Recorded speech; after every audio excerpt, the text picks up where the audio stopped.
So in this video I'll be talking about design procedure of sequential circuit. Let's get on with it. So these are the recommended steps.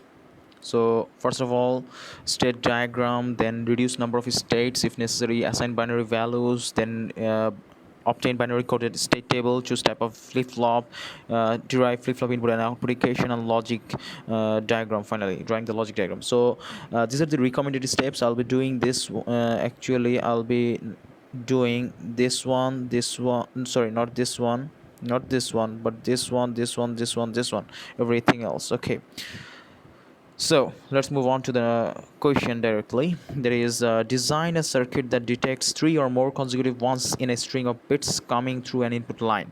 So this is a specification. What is saying? See that an input line means one input, and what are the thing that I need to detect? Once, how many? Three or more consecutive.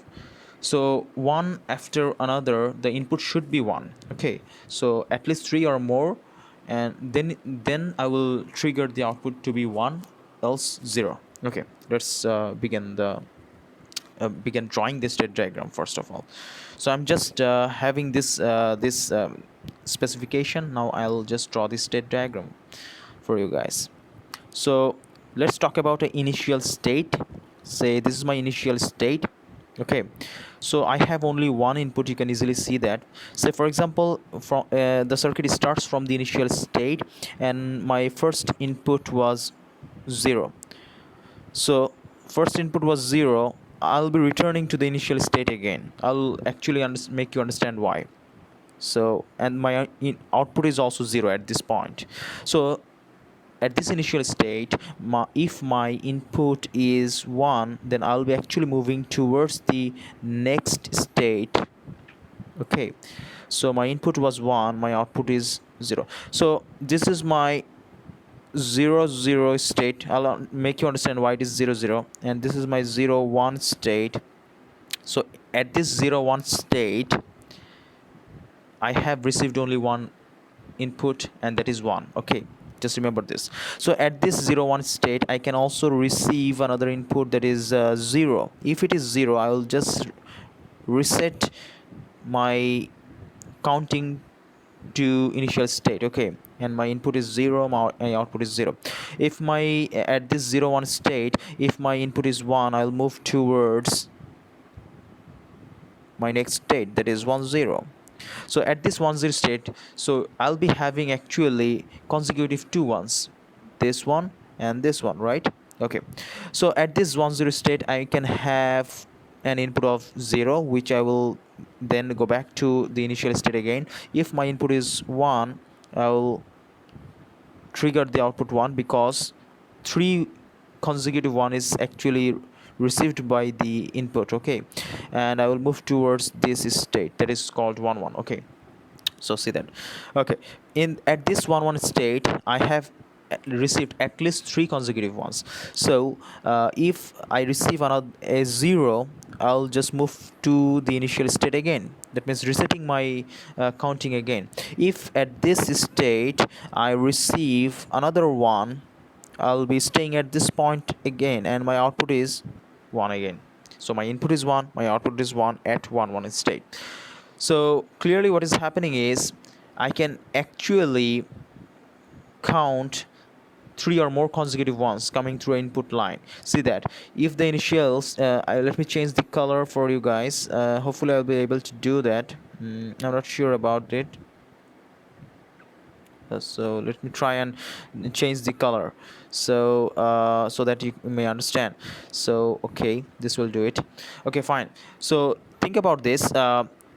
From the at the initial state, that is this one, if my input, just consider the all the inputs are 1. If the input was 1, I'll be moving towards this state. Okay, and then if the input is again 1, I'll be moving towards this state, and if the input is again 1, I'll be moving towards this state, and my output is 1 again. So at this state I have received 3 consecutive ones, and again if my input is 1, I will be staying at this state, and if I receive 1000 more ones, I'll be staying at this step. This covers my 3 or more consecutive ones. Okay, So I guess you understand that. Now let's move on to the state diagram. See that in this lecture I have used alphabets. Okay, don't bother about it. You can use alphabet, you can use binary values. That's everything. It's all okay, no problem with it. Okay, now let's move on to the next part, that is after doing the state diagram, that is this one, I'll be actually doing the state table. So you can see this is a different state table, right? So I'll show you a much more simpler state table, that is I'll show you right now. So just to show you guys state table, just remember present state, then next present state, then input, right? Input, then next state, then the output. So q1, q0, my input is x, next state is q1 star. I'm just giving some random names, nothing else, no need to worry about it. q0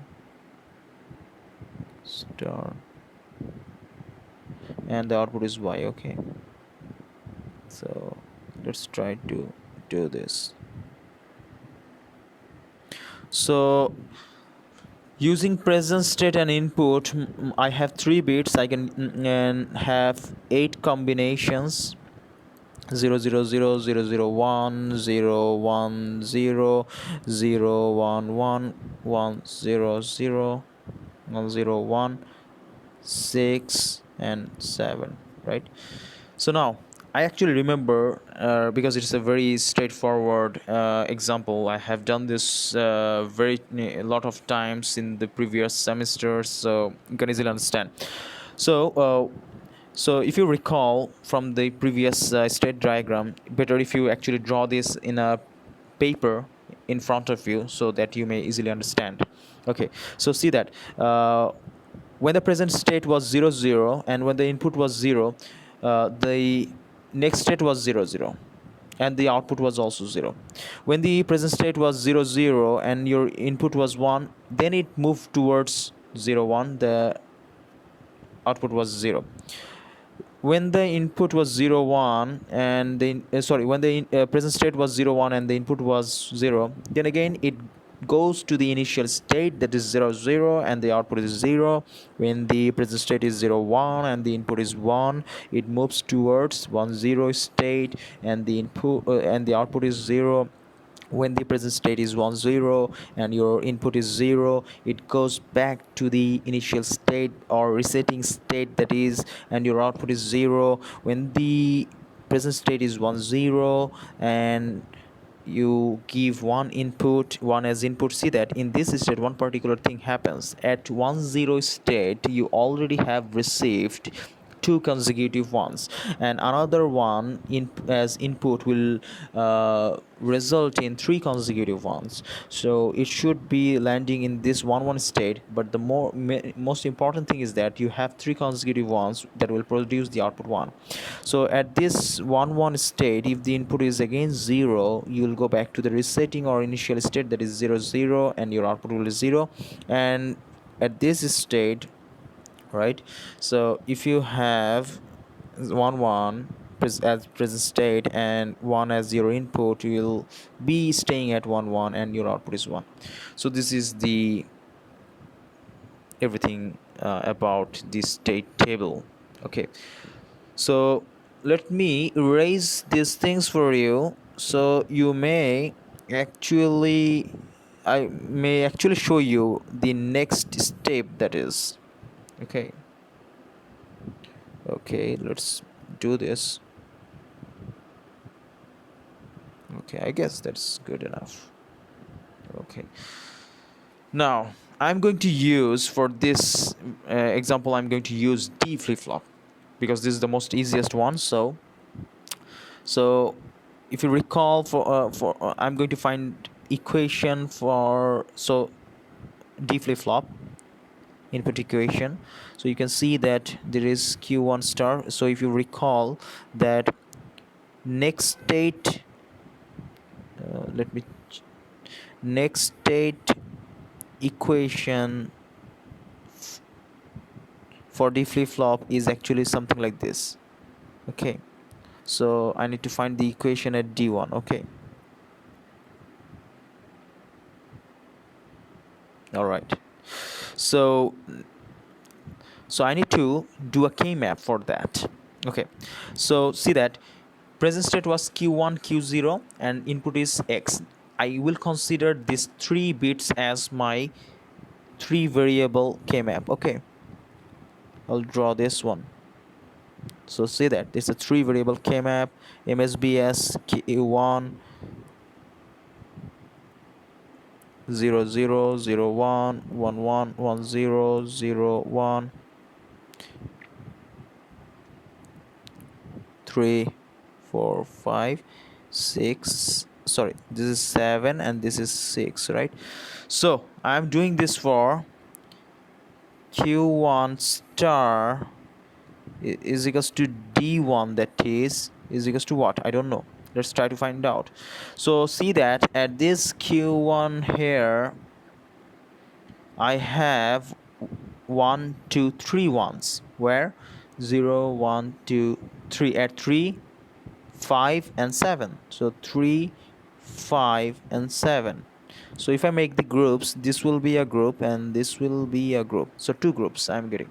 So if I now find the equation, then it is q0x and q1x, right? You know this, q0x or q1x.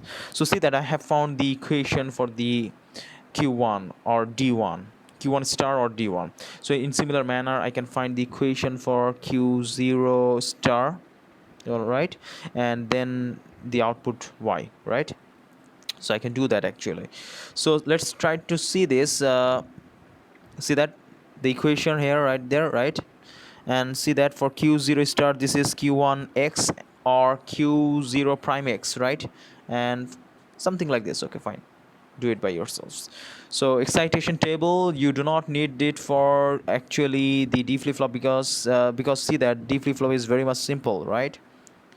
But for the other flip-flops, that is JK flip-flop and T flip-flop, you definitely need the excitation table.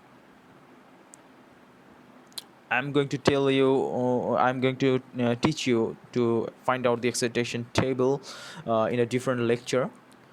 Not in this lecture, because I'll be using this one, D flip-flop, and it's very much easy. You can easily understand. Okay, now, so these are the equations. Let's draw the circuit diagram. So let's again change the color of the, okay, so this one. So see that. So q1 star, q0 star, and y. So q1 star and q0 star actually is representing 2 different flip-flops. So one information is pretty much clear. So I had 4 states, which actually refers to 2 different flip-flops, one naming 0 and one naming 1. So 0 flip-flops output, output was q0, and 1 flip-flop number 1's output was q1, right? So let's try to, so definitely 2 flip-flops. So flip-flop have clocks, right? So for synchronous sequential circuit, always remember the clocks would be shortened and actually connected to the clock, mother clock signal. Okay, so consider this is my q0 present state, this is my q1, okay, and this is my d0. So the d0 equation right here is q1x or q0 prime x. So it's 2 and gets connected to an OR gate, right? Okay, so an x would be k and the input. So q0 prime is required. So this is my q0 prime, and x q1 x, right? So again I would be needing x and Q1. So Q1 is right here, right? So done. I have actually completed the first connection of the flip-flop. Then I would be doing the similar thing at this Q1 right here. Then I will find the equation, sorry, the connection for Y. So you just see this one. This is the same connection as I have shown you. Let's move this so you can actually understand the connection that is. So this is the process. Basically you'll actually follow the similar process in every sequential synchronous sequential circuit. Always remember this. So if you see this, this is most probably D0, and if you look at it closely, so this is actually Q0 prime X, and this is actually Q1, sorry, not Q, sorry, my mistake. This is Q1 X, not prime, Q1 X. So you do the OR, you get this, and all the clocks are shortened and connected to the mother clock, because this is a synchronous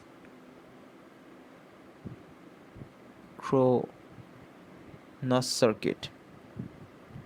Okay, in synchronous circuit all the clock is shortened and connected to the mother clock, because the circuit will work in the same harmonic.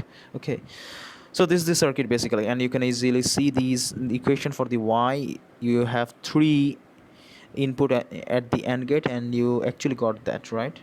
So I hope you understand the video. So this is the last step. Thank you guys, thanks for watching the video, and I hope that you would be actually practicing the this example and the more examples with JK flip-flop and T flip-flop. Try to uh, practice and try to understand that. Use textbook as reference, as you can call me up or text me or give me an email if you don't understand anything. But I would tell you guys, I would request you guys to actually go through the video lecture, then the slide, then the textbook, to understand all these things. Okay, thank you guys.